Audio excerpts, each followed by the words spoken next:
Right, well, here we are. I'm joined by none other than two-weight world champion, current IBF, WBC, and Ring Magazine super lightweight champion, Chantelle Cameron. How are you? I'm great, thank you. How are you, Paul? Yeah, I'm not too bad, not too bad. So listen, we're gonna have a bit of fun here and bounce around on your timeline. But so you're currently number 7, ranked number 7 by the Ring Magazine for the pound for pound rankings. Is there anyone you'd like to fight next to show that you're actually a higher worth ranking? So my next fight is actually I'm signed into a big fight now, so it's the fight I wanted, and I'm just waiting for it to be announced. It should be any day. So yes, that question, I've got the fight that I wanted. Absolutely fantastic. Oh, I obviously you can't say it right now who it is, but I'm going to take a few wild guesses here. That the first name rhymes with Essica and the last name rhymes with McCASKILL. And so that's just a wild guess from my side. But if that's the one, then that's going to be an absolute barn burner. But like I said, we can't confirm anything at this point. But that's the one I think we were all hoping. So another fight which I think would make for interesting competition, but I think you'd probably outmuscle and outhustle her, is Delphine Persoon. Would that one be of interest at some point? I've always had a bit of an interest in that fight. I think her styles would make a great fight. Her work rate, come forward, she's strong, but like I said, I think I'm just a little bit stronger, and I've got a high work rate as well. So I think I could just outskill her. Yeah, no, definitely. Yeah, is she naturally a 130 fighter, or is she a little bit? Yeah, I think she's naturally a super feather, isn't she? And she comes up to lightweight. And obviously, Yeah. I'm super. I'll come down to lightweight. So I think naturally, I'm the bigger girl. Amanda Serrano obviously fought Katie Taylor at 135, and now is looking to go back to sort of 130. Reckons she can even make 126, albeit she's gone a lot higher than 140. Is Serrano a fighter that you maybe fancy locking horns with? To be honest with you, I'd fight anyone. Like Amanda Serrano, she's what a legend she is. I'm actually a massive fan of hers as well. I think she's a great fighter. The performance against Katie was unbelievable. I think it was at the 7th round where she, or the fifth or 7th, I can't remember. But she had her basically out on her feet, and Katie just showed you what a champion she is, because she bounced back and she was literally like she was gone, and then she come back 5-0 as well. So yes, I wouldn't duck and dive anyone, and obviously Amanda Serrano, the statement I could make if I did box a legend like herself. She's been in the game a lot longer than me, done a lot more than me, and I've got nothing but respect for her. But yeah, it's a fight that if it was talked about and it was on the table for me, yeah, I'd take it. I think it would be an absolute pleasure to share a ring with someone like Amanda. Yeah, well, listen, like you said, she's got a great resume to her, and I'm sure she'd love to be in there with someone of your stature and caliber as well. And I think that's one of the things that a few years ago, it's kind of like, oh, Chantelle, she's got the IBO, she's lightweight champion of the world. You've moved forward like leaps, bounds, and mountains since those days, and you've now become a name of to reckon with. And there's 3 English names in there, or certainly 2, should I say. You got Katie Taylor, Irish, and then yourself and Savannah Marshall ranked at number 9 within the Ring rankings. So you've got great status. Now, mentioning about the Irish lady, Katie Taylor. Now, that's a fight that's been banded around for a while, and do you think that maybe that's not going to happen because she's going to stick at the 135 opportunities, or is it a case of you could easily come down to 135 and say, hey, let's get it on? I mean, how could that fight happen? For me, for her to fight me, there's not really a massive purpose for her as such, because I'm not undisputed. I'm just 140 unified world champion, so I could see why they wouldn't take the fight with me. Maybe if I come undisputed, then it'll give her more of a reason to want to fight me, because then she'd come 2-weight undisputed. But yeah, I think for Katie, there's no option to fight me. Like, she boxed Amanda Serrano for £1 million odd. Boxing me, she's not going to generate that sort of money. True. At this moment, but yeah. you're becoming more and more of a draw. That's for damn sure. Now, I'm going to take a little step back here, and I might even embarrass you with a couple of these questions. And Chantelle's got beads of sweat coming on her head here. I can see it. Now, back in the day, is it true that Buffy the Vampire Slayer was an inspiration for you getting into martial arts? Yeah, 100%. I used to be on Buffy and used to do it on the streets, thinking I was Buffy and beating everyone up, kicking everyone, punching, thinking they were Nigel Travis. That is brilliant. That is brilliant. I listen. I think they undersold you with El Capo. You could have had a bit of vampire input in there into your nickname. I think maybe Nigel Travis and Jamie need to revisit that. So, right, a random silly question here. Bruce Lee versus Jean-Claude Van Damme. Who would have won and how? Bruce Lee, too smart and too quick. There we go. We've heard it right there. Fantasy matchup sorted. So, at what age did you switch to boxing and why? I was just turned 18 and I changed to boxing because got to the stage in kickboxing where there's nothing really happening for me. It was costing my dad an arm and a leg. So my poor dad was having to work extra hours and stuff just to get me in tournaments, and it wasn't really much of a reward. So boxing was announced that women could come into the London 2012 Olympics, and it was my kickboxing coach who said, look, go have a go at boxing, like you can make a career out of it. And to be perfectly honest, I never wanted to box. Never was in my intentions. Just had no interest. And three months later in the boxing gym, they got me a fight. So the tables, everything changed then.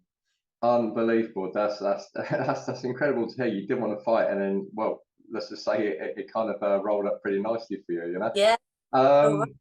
You had a lot of success in the amateur leagues, and you represented England for a long time. So just talk us through what you achieved as an amateur boxer. So as an amateur, I only had 3 domestic fights, and then I went into ABA seniors, and I won the ABA seniors my first year entering, and with very little fights under my record, and ended up winning them. And then straight away I was selected to box for England. And when I speak to my amateur coach now, it's kind of like we kind of wish I held back a little bit, because it was great. I was jumping in the deep end.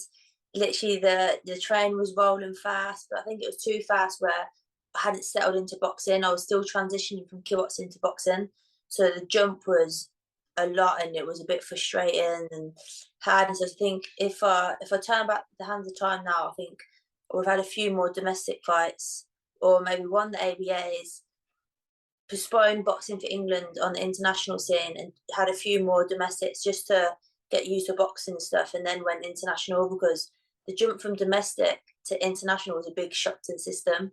But to be fair, I won silver in my second tournament for England, so EUs. My first tournament was the Worlds, and I lost to the silver world champion that year, a Russian girl. And then my second international was EU championships, and I got a silver. So I didn't do too bad, but the point system was a lot different, and I weren't experienced enough. But so then I won that, and then I got selected for Team GB within a year. And yeah, then the ball was rolling. Then I boxed for Team GB for 8 years, and I just missed out on the Rio 2016 because I didn't qualify. A bit of a harsh decision. I think my second qualifiers, there were two rings going, and my ring, the girl who beat me, I stopped her the last time we fought, so she was out for 6 months because she was a tough girl. She was very good. She beat a lot of the girls. A Finnish girl, Myra Provotkin, and she's really, really tough. But the tournament before, I beat her, got the gold, and then I hadn't seen her for about 6 months because she injured her knee when I hit her, the way she fell or something, and ended up me and her fighting. Emotions got the better of me because I got a warning, because the bell went for the opposite ring, so the ring over that side, the bell went, and she thought our bell went, but it hadn't. So as she went to go to the corner, I punched her, just boxing for you. You don't stop until the referee says stop, and I got a warning. And I think the emotion got better of me, and my head just went, and I lost the fight. So that was my Rio Olympic dream over, and then I turned professional. When you were on the England team, was Savannah Marshall on there at the same time?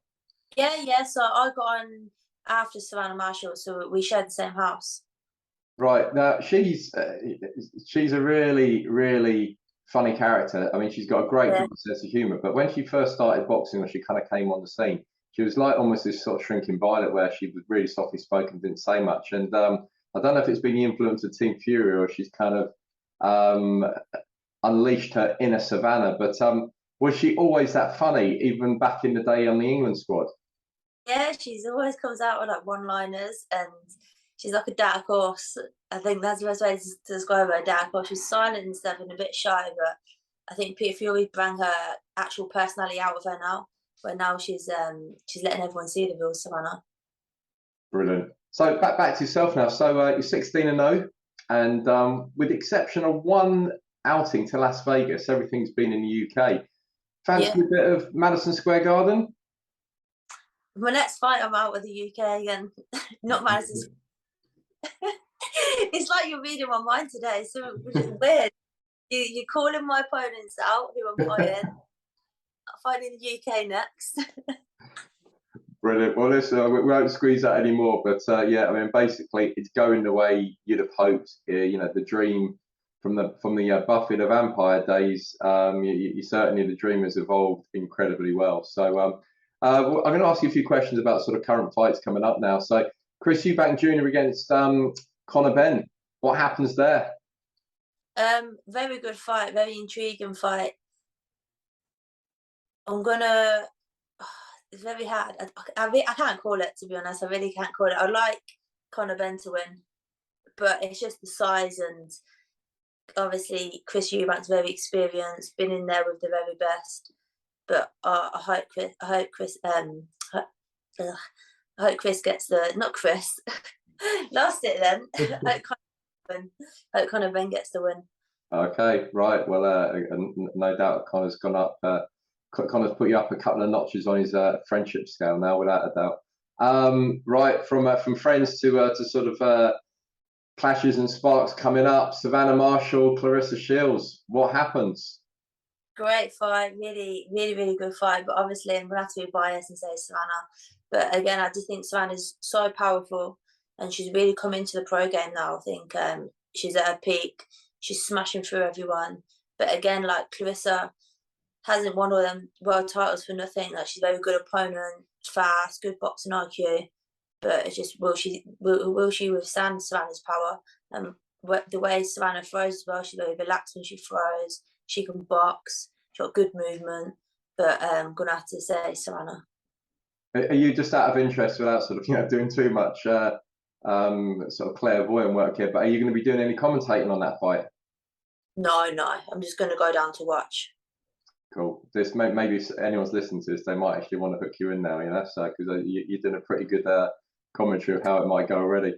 Right, a few fun questions here. So Jamie Moore, obviously your trainer. What makes him such a good trainer?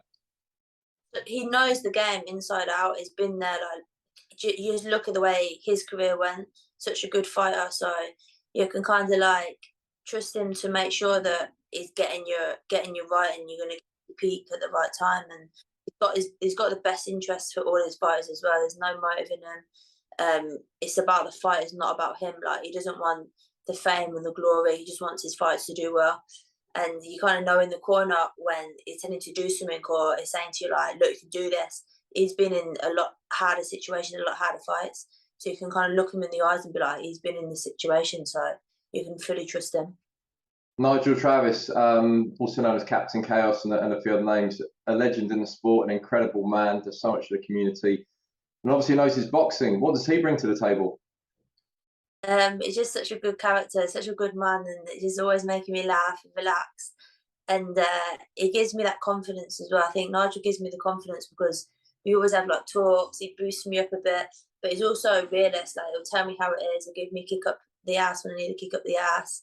And he's just such a good man and such a good trainer as well. Like, again, you trust him in the corner. They're not in it for any other reason but for their fighters to do well. And I think that's quite rare in this game. No, absolutely. Now, last couple of quick questions here. Who's the biggest joker in the gym? Probably Nigel. That's not really a surprise. Who's the messiest? I can't answer that one. I actually don't know. It's you, isn't it? That's why you can't answer it. Go on, Chantelle. Be truthful. I actually don't know. Well, all right. So there's more than one Messi person, right? I'm gonna speak to Jamie then. Say Nigel. Nigel. Brilliant. Right. Final question. If you could spar 3 rounds with any past boxing legend, who would it be? Mike Tyson. Whoa, brilliant. Why would you want to spar Tyson? I wouldn't want to get knocked out, obviously, because he's a dangerous man. But he's always been one of my favourite boxers, and he's just ferocious. So it's just be unreal to just be in there with him and have a move about. Fantastic. I think I'll just freeze and just not do nothing. I don't think I've ever seen you freeze doing anything. So I doubt that'd be the case. I'm sure you guys will have a nice little tear up, So, well, listen, Chantelle Cameron, we are waiting with bated breath to hear your news of your next fight coming up here. And in advance of that, wish you the very best on your journey and for every fight you've got coming up. So thank you for taking the time to speak to Slothbox. Thank you, Paul.